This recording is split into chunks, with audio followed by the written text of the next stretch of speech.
Entonces, si el paciente no tiene criterios para tomografía, que son los que nombré, lo que vamos a hacer es, y tenemos la sospecha diagnóstica, tenemos 2 de todos esos síntomas que vimos y signos, hacemos una PL con hemocultivo y automáticamente indicamos la dosis inicial de antibiótico, que ahora vamos a ver con qué vamos a iniciar, depende de la sospecha, ¿no?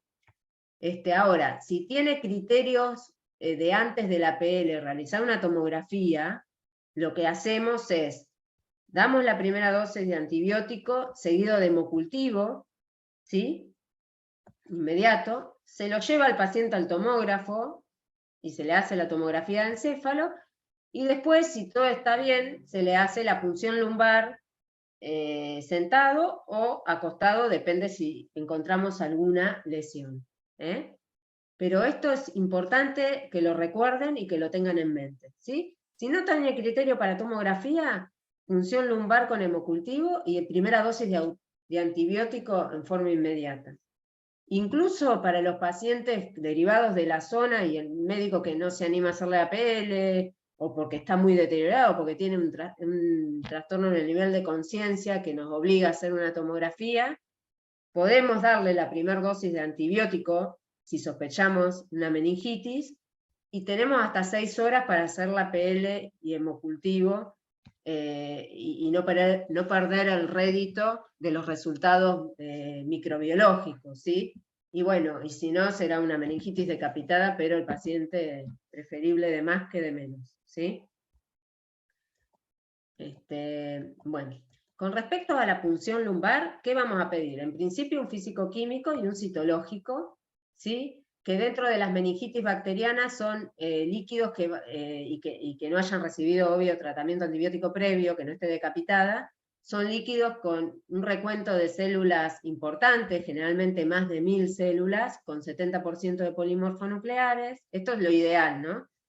Vamos a tener hiperproteinorraquia, vamos a tener una relación glucosa líquido cefalorraquídeo suero menor a 0,4, y vamos a tener, que a veces lo podemos hacer, a veces en la urgencia no se hace, pero bueno, un aumento de la presión de apertura, que es medir por milímetros de agua la presión cuando hacemos la punción lumbar, más de 30 milímetros de agua.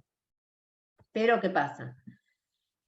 Es muy amplio el espectro de los líquidos, digamos, y puede ser que sea muy reciente, que recién esté iniciando la enfermedad y no nos dé un líquido tan patológico y nos dé un NI, que ahora vamos a ver otras eventualidades, o que le hayan dado antibióticos previos o haya tomado por su cuenta, que también nos altera el líquido cefalorraquídeo, o que el paciente tenga un estado de inmunosupresión.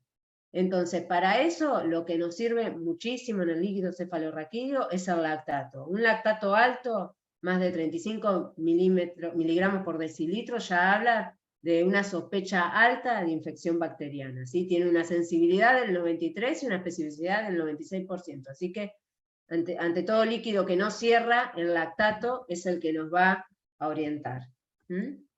Y es muy importante esto, tenerlo en cuenta. ¿Qué otra cosa vamos a pedir en ese líquido? Vamos a guardar un frasquito para hacer tinción de Gram. Tiene una sensibilidad variable de 30 al 90%, pero la especificidad es alta cuando aparece, más del 90%, ¿sí? Y ahí podemos evaluar, esto nos va a orientar para el tratamiento empírico y se hace ahí en el momento, ¿sí? Si es Gram negativo, si es Gram positivo, por ejemplo, el neumococo, que es el germen más frecuente de ver, generalmente, como sabemos, se une en cadenas, es un germen, un coco Gram positivo, ¿sí? Y acá tenemos 2 ejemplos de cómo se vería en el Gram. Por otro lado, el meningococo es una bacteria Gram negativa y se une en diplococos, digamos. Bueno, eso es una fotografía electrónica, pero bueno, generalmente esto es lo que vamos a ir a ver en la tinción. Y bueno, el Haemophilus tiene esta que es ahora mucho menos frecuente de ver. También vamos a pedir cultivos, obviamente, pero no lo vamos a esperar, no van a estar en forma inmediata. estos tienen una sensibilidad del 50 al 70% y una especificidad, bueno, una vez que es positivo, un 100% de especificidad, y es el gol estándar, obviamente. Y podemos pedir PCR para distintos gérmenes que tienen muy alta sensibilidad, más del 95%, y es para esos cultivos que son negativos, porque lo que dosa son paredes bacterianas, no necesitamos el germen vivo, ¿sí? Y también lo que existe no en todos lados es la secuenciación de alto rendimiento, que es mucho más sensible y específica. Con respecto a la técnica de punción lumbar, generalmente está contraindicada la punción lumbar, y esto también hay que tenerlo en cuenta, no solo en pacientes con lesiones ocupantes de espacio del líquido cefalorraquídeo.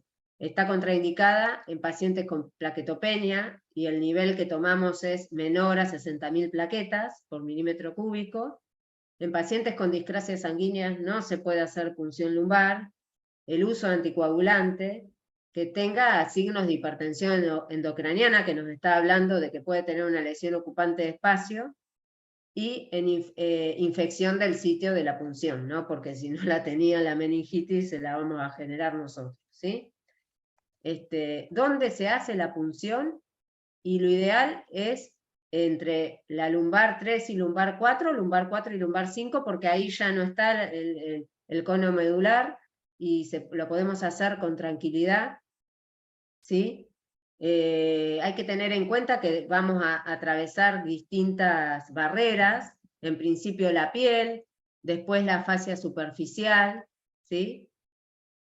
Los ligamentos interespinosos, que es una parte más prolongada, el ligamento amarillo, que generalmente cuando lo atravesamos notamos el resalto, de que entramos al espacio subaracnoideo y la dura madre, ¿sí? Bueno, para guiarnos vamos a tener las apófisis, las crestas ilíacas, ¿sí? En el cual si unimos el borde superior de las dos crestas, con el paciente sentado o acostado también, vamos a ver que coincide con el espacio L3, L4, ¿sí? Podemos punzar ahí, o un poquito más abajo, que incluso el espacio va a ser más amplio para poder ingresar. La posición del paciente. Y bueno, si tenemos sospecha de que tiene una lesión ocupante de espacio, o tiene síntomas de hipertensión endocraniana, lo ideal es hacerlo en decúbito lateral para disminuir las probabilidades de enclavamiento de este paciente, y se hace de la misma forma, con palpación de las crestas ilíacas, trazamos una línea imaginaria, y ahí está el espacio que queremos encontrar. Y una forma más fácil, si no tenemos, si el paciente no tiene antecedentes de una lesión cerebral, es sentado. Es importante que el paciente se encorve, que baje los hombros, que ponga los antebrazos apoyados en las rodillas. Generalmente necesitamos la ayuda de otro operador, ¿sí? ¿Por qué esta posición? Porque aumentamos el espacio de las apófisis espinosas, y por lo tanto podemos ingresar mejor al espacio dural para la punción. Entonces la posición del paciente es importante. ¿Con qué la vamos a realizar? Con aguja de punción lumbar, que hay dos tipos. Tenés las fenestradas, que para mí son más fáciles de usar, y las no fenestradas, que son estas que tienen el orificio que ingresa el líquido, pero bueno, generalmente cuesta más ingresar, sobre todo si el paciente tiene la piel gruesa y demás. Y bueno, ¿cómo lo vamos a hacer? Como dije, bueno, la posición del paciente es importante, que esté el encorvado lo más que se pueda. Esto a veces molesta, que esté encorvado así, porque recordemos que tiene irritación de todo el canal meningio, ¿no? Y genera dolor. Y el paciente, con un paciente despierto estamos hablando, si está con deterioro del sensorio va a tener que ser en forma lateral. Pero lo encorvamos, lo ponemos en la posición para tratar de ampliar esos espacios interespinosos, ¿sí? Con la aguja recta no, porque vamos a chocarnos con la apófisis espinosa inferior, así que lo ideal es que generar un ángulo entre la espalda y la aguja de 30 a 45 grados, porque es la dirección que toman las apófisis espinosas, y ahí vamos a ingresar mejor. ¿Mm? Bueno, ahora sí, esto es importante, muy importante. Antes de hacer la punción lumbar tenemos que tener todos los elementos, no podemos estar ingresando y que nos falten la mitad de las cosas y que vayan a buscarla y tardemos, ¿sí? Necesitamos hacer una limpieza, en principio, una primera limpieza que va a ser sucia, y una vez que estamos estériles, con guantes estériles, una segunda e incluso tercera limpieza, siempre desde el sitio de la punción hacia afuera, para no contaminar el espacio donde vamos a ingresar. Vamos a tener que tener jeringa y aguja, mosquito, para poder usar lidocaína. Esto a veces hay personas o médicos que no utilizan la lidocaína. Lo que pasa es que si no ingresas inmediatamente o con el primer intento de punción y tenés que hacer varios pinchazos, ahí molesta. Entonces, lo ideal es infiltrar la piel, ¿sí? Bueno, la aguja de PL, bueno, la ceftriaxona la pone acá porque automáticamente hacemos la PL y se ingresa el antibiótico. Ahora vamos a hablar de los antibióticos.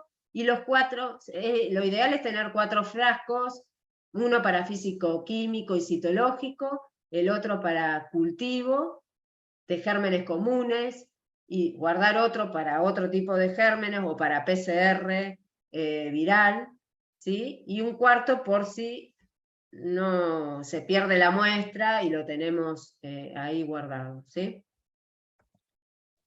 Bueno, ahora sí, una vez que tenemos todo, trazamos una línea imaginaria en una de las dos crestas ilíacas, y ingresamos, primero infiltramos con lidocaína,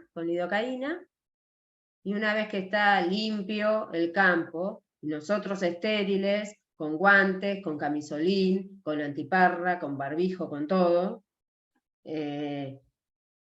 podemos ingresar a hacer la punción lumbar, ¿sí? Con la posición adecuada, la verdad que no es un problema, generalmente se hacen sin problema. A veces tenemos pacientes que tienen problemas a nivel de la columna, o que han sido operados, o tienen placas o prótesis, ahí, bueno, es más complicado, ¿no? Pero bueno.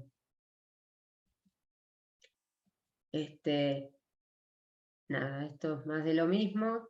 Yo lo que quería acá poner, una vez que ingresamos al espacio subaracnoidemo, vamos a ver un resalto que es el ligamento amarillo, y ahí inmediatamente ya estamos seguros. A veces si tiene poca presión el líquido, que puede pasar, hacemos que tosa el paciente para ver si podemos obtener. El aspecto de un líquido normal va a ser claro o incoloro, poco volumen, una velocidad baja, o sea, no sale con alta presión. Lo que pasa es que de todas formas la velocidad depende de la aguja, del grosor de la aguja que usemos, ¿sí?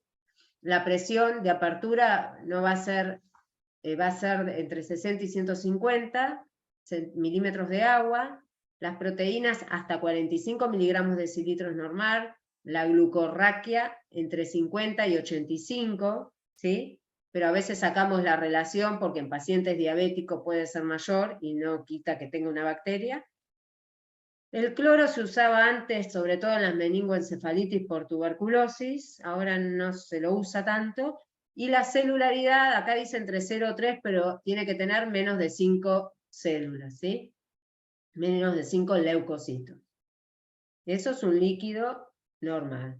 Ahora, generalmente el bacteriano puro va a tener una presión muy alta, mayor a 180. Ya el aspecto del líquido es turbio, purulento. Habitualmente tienen más de 1000 células, 1000 leucocitos, ¿sí? Y suele tener predominio de polimorfonucleares. Las proteínas van a ser altas, la glucorraquia va a ser bajita, menor a 45, porque hay bacterias que la están consumiendo, ¿sí? Y la relación de glucosa, plasma, líquido cefalorraquídeo es menor a 0,3. Fíjense que, bueno, es distinto a nivel viral. Puede ser un líquido que parece normal o blanquecino. Las células van a estar altas, más de 5, pero no nunca más de 1000, con predominio monomorfo. puede tener proteínas altas, la glucosa va a estar normal. Este nos orienta más para viral, pero bueno, de todas formas hay que esperar el cultivo y el tratamiento antibiótico seguramente lo indiquemos. Y otro ejemplo, solamente quería mostrar esto, en la meningoencefalitis por tuberculosis, ¿sí? La carga de proteínas es muy, muy alta, ¿sí? De 50 a 3000 miligramos, ¿sí? Y generalmente la glucosa la consume mucho más el Mycobacterium tuberculosis, ¿sí? Pero fíjense que las células están altas, pero no tanto, como en uno bacteriano. Bueno, entonces, para resumir, ante un líquido turbio, pensar obviamente ya en la macroscopía en una meningitis bacteriana o séptica, y recordemos que constituye una emergencia infectológica, que presenta este tipo de meningitis por bacterias mayor morbimortalidad, ¿sí? Que por lo tanto requiere un diagnóstico rápido y un tratamiento inmediato, ¿sí? Para que no sea fatal y para que no deje secuelas irreversibles, y que la tasa de mortalidad es alta, es de 25%, y de morbilidad, o sea, de dejar secuelas del 60%, ¿sí? Así que, lamentablemente, hay que empezar el tratamiento en forma inmediata para tratar de prevenir todo esto. Ahora, ante un líquido claro o aséptico, tienen menor morbimortalidad, hay otros agentes, que ahora vamos a ver los porcentajes, generalmente más banales, suelen ser virales la mayoría, pero bueno, tal vez también pudo haber tomado antibiótico y puede estar decapitada la meningitis, y ante la sospecha hay que iniciar con el antibiótico y después vemos que crecen los cultivos, que no van a estar inmediatamente, sino a partir de las 24, 48 horas. Bien. Y bueno, dentro de la meningitis con líquido claro o aséptica, la causa más frecuente son los enterovirus, como el hechovirus y el Coxsackie, hasta un 90%, ¿sí? El herpes virus, y esto también es una urgencia y tenemos tratamientos, ante la sospecha hay que pesarlo, no me voy a meter porque hay una charla, pero bueno, ante la sospecha hay que arrancar con aciclovir, y el criptococo también pueden darnos, pero esto ya es un paciente inmunocomprometido generalmente, ¿sí? Y la tuberculosis generalmente nos da más tiempo, es más solapado el comienzo y no tenemos que correr tanto. Pero bueno, es otra causa de líquido claro, como todas las que vemos ahí también, ¿no? No me voy a detener. Con respecto a la tuberculosis, cuando interrogamos a la familia o al paciente, generalmente tiene epidemiología positiva, ¿sí? O tiene convivientes, o viven hacinados, ¿sí? Y como dije hoy, no es de comienzo abrupto como una meningoencefalitis bacteriana, es de comienzo más lento, generalmente lleva semanas que va sumando síntomas, ¿sí? Y eso nos deja más tranquilos porque nos da más tiempo. Ante la sospecha de que pensar en una meningitis tuberculosa es importante pedir una placa, porque generalmente el foco primario está en el pulmón y lo podemos ver ahí, y pedir vaciloscopía, ¿sí? Que suele ser positiva, porque ingresa al sistema nervioso central por invasión hematógena. Suele asociarse este tipo de meningitis por esta cantidad de proteínas que generan el líquido cefalorraquídeo, asociarse con parecias de nervios craneales, sobre todo del motor ocular externo y común, ¿sí? Así que podemos tener estos síntomas, estos signos que aparezcan en forma medio brusco. Y como dijimos hoy, suelen dar un líquido claro o ligeramente turbio, con hiperproteinorraquia muy importante y con una hipoglucorraquia muy severa, ¿sí? Los cultivos son positivos en un 80%, pero son gérmenes de crecimiento lento. A veces se usa helada, pero no nos sirve tanto como compromiso de otras cerosas como es la pleura, ¿sí? Pero ante todo, lo que se puede pedir, que es más sensible y específico y que suele tardar mucho menos tiempo, es la PCR para Mycobacterium tuberculoso. En 7 días suele estar el resultado, ¿sí? Bien. Siguiendo con la meningoencefalitis bacteriana, las complicaciones son comunes, ¿sí? Y podemos tener un síndrome confusional con coma, que requiera intubación y terapia al paciente, un shock séptico, un síndrome de coagulación intravascular diseminada acompañando, como vimos, vamos a tener esos pacientes con esos exantemas necromorrágicos, ¿sí? Un síndrome de secreción inadecuada de hormona antidiurética, o sea, también otras complicaciones son las convulsiones generalizadas, pero las peores son las focales porque nos hablan de que hay un compromiso encefálico, incluso puede haber un absceso a nivel encefálico secundario a la meningitis, es de peor pronóstico una convulsión focal que una generalizada. Se puede complicar con un empiema subdural o un absceso cerebral, ¿sí? Que esto lo vamos a revelar por neuroimágenes, por una tomografía, que generalmente tiene que ser con contraste, ¿no? Y con una resonancia que es más sensible, pero bueno, lo que tenemos más a la mano es una tomografía. Bueno, acá tenemos una imagen, por ejemplo, de un absceso cerebral, de un absceso subdural, perdón, acá lo vemos, o una colección que se comporta como una lesión ocupante de espacio con mucho edema perilesional, incluso con desviación de la línea media, y obviamente son pacientes que a pesar del tratamiento no mejoran, empeoran la hipertensión endocraniana, y bueno, hay que retomografiarlos y ver qué está pasando, porque esto, aparte del antibiótico, como tiene una colección, va a requerir un tratamiento neuroquirúrgico. Bueno, con respecto al tratamiento, primero es una urgencia y el paciente puede entrar mal. Entonces, primero hay que estabilizarlo teniendo en cuenta, como en todo paciente grave, el ABC. La vía aérea, que obviamente si es un paciente que ingresa con un Glasgow menor a 9 va a haber que estabilizar esa vía aérea, la ventilación, y la circulación, ¿sí? El ABC en todo paciente de urgencia hay que usarlo, ya sea en este caso, en un politraumatizado, en un paciente séptico, ¿sí? Y es importante, y vuelvo a repetir, la pronta administración de antibiótico apropiado, que tiene que ser bactericida, siempre, ¿sí? Y aparte tiene que tener la propiedad de que tenga un ingreso rápido al espacio subaracnoideo, que no todos los antibióticos lo tienen, ¿sí? Es muy importante porque le podemos estar dando, qué sé yo, piperacilina, tazobactam, es muy buen antibiótico, pero no tiene buen ingreso al sistema nervioso central. Si bien en una meningitis la barrera hematoencefálica está más permeable porque está inflamada, no tiene buena llegada, así que no sería el de elección, ¿sí? Normalmente se desconoce el patógeno específico hasta no cultivarlo, que crezca y ver el antibiograma. Así que el tratamiento va a ser siempre empírico. Y el de elección es la ceftriaxona. A dosis alta, la ceftriaxona es bactericida, se va a usar a dosis alta, que es 2 gramos cada 12 horas. ¿Sí? También está indicado, y lo vamos a ver después, la administración media horita antes del antibiótico, 20 minutos antes, de corticoides de dexametasona para disminuir la inflamación y que pueda actuar mejor ese antibiótico, ¿sí?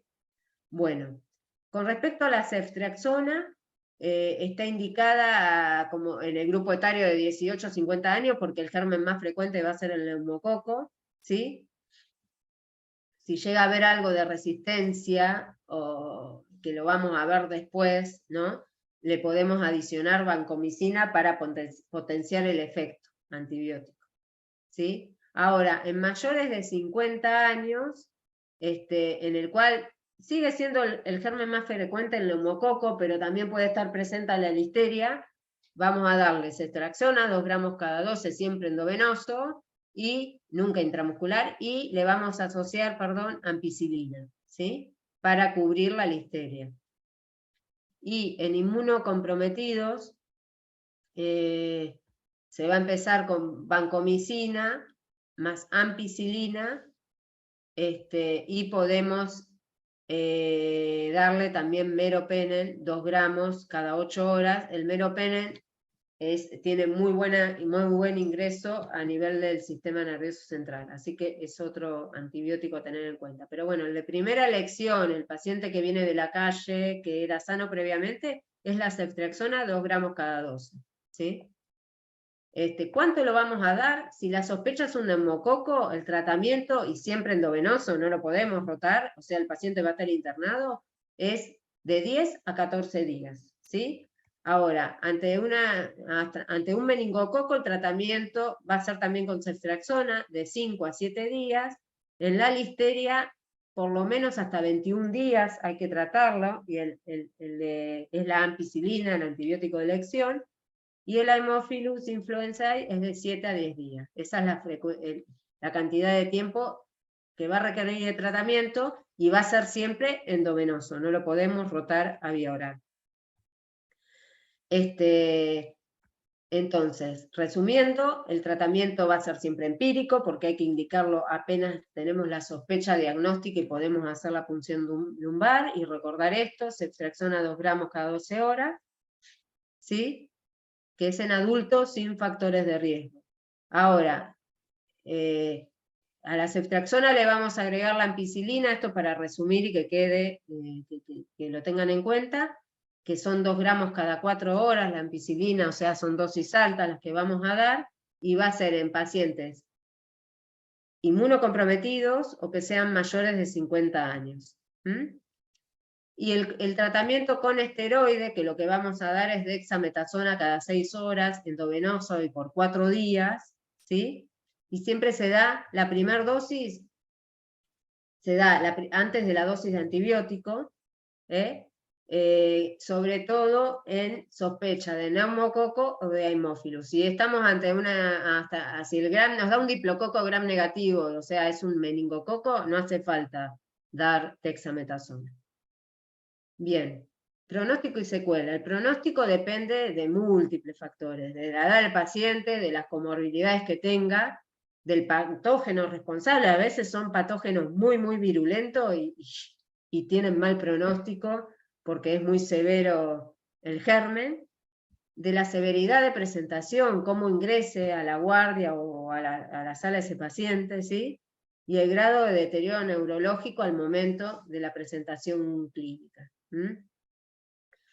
El aumento de la tasa de mortalidad, el aumento de la tasa de mortalidad, sí, va a estar dado por el grado de disminución del nivel de conciencia, el grado de signos de aumento de la presión intracraniana, ¿sí? Sobre todo si hay parálisis de pares craneanos, ya nos habla, o hemiparesia o foco, ya habla de mal pronóstico. Que tenga convulsiones 24 horas previos al ingreso. Las edades generalmente extremas de la vida andan mal y quedan con secuela. Bueno, como dije, las comorbilidades, que tenga la necesidad de ventilación mecánica del ingreso y el retraso del inicio del tratamiento. Todo esto aumenta la tasa de mortalidad. Para resumir, entonces, ante la sospecha de meningoencefalitis bacteriana, ¿sí? Si es un paciente inmunodeprimido, con una enfermedad previa del sistema nervioso central, que haya tenido convulsiones recientes o en el fondo de ojo papiledema, deterioro de la conciencia o signos de foco, en este paciente hay que hacer la tomografía de cráneo, ¿sí? Entonces, no vamos a esperar, a ver, si tenemos el tomógrafo a 1 minuto de nosotros y la podemos hacer en forma inmediata, sí, pero no ocurre en todos los casos. Entonces, en ese paciente le vamos a hacer hemocultivo, le vamos a aplicar la dexametasona y el tratamiento antibiótico empírico, que va a ser la ceftriaxona 2 gramos cada 12. Le hacemos la tomografía y después le hacemos la PL, acostado o sentado, pero hay que hacerla. Ahora, si estamos en un paciente sin estos factores de riesgo o con criterio de tomografía, le hacemos una punción lumbar con hemocultivo y arrancamos el corticoide, porque no sabemos todavía de qué germen se trata, con el tratamiento empírico, ¿sí?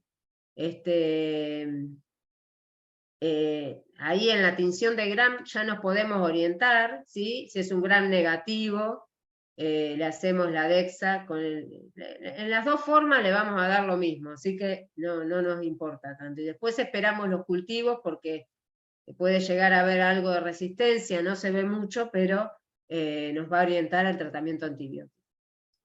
Bueno, terminando como conclusión, no sé cómo voy de tiempo, me parece que el caso clínico no lo voy a poder dar porque ya estamos en 9:15. Dice que a pesar de los avances en la atención médica, la meningitis todavía tiene una alta tasa de mortalidad y morbilidad.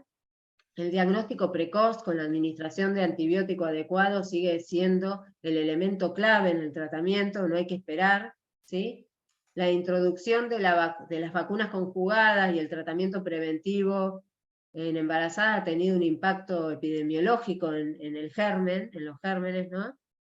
Y después, la terapia antibiótica empírica debe ajustarse a los patrones de resistencia de los gérmenes y del subgrupo clínico de paciente, la edad, recuerden, y en la actualidad la mayoría de los episodios de meningitis bacteriana ocurre en adultos y son causados por el Streptococcus pneumoniae o la Neisseria meningitidis.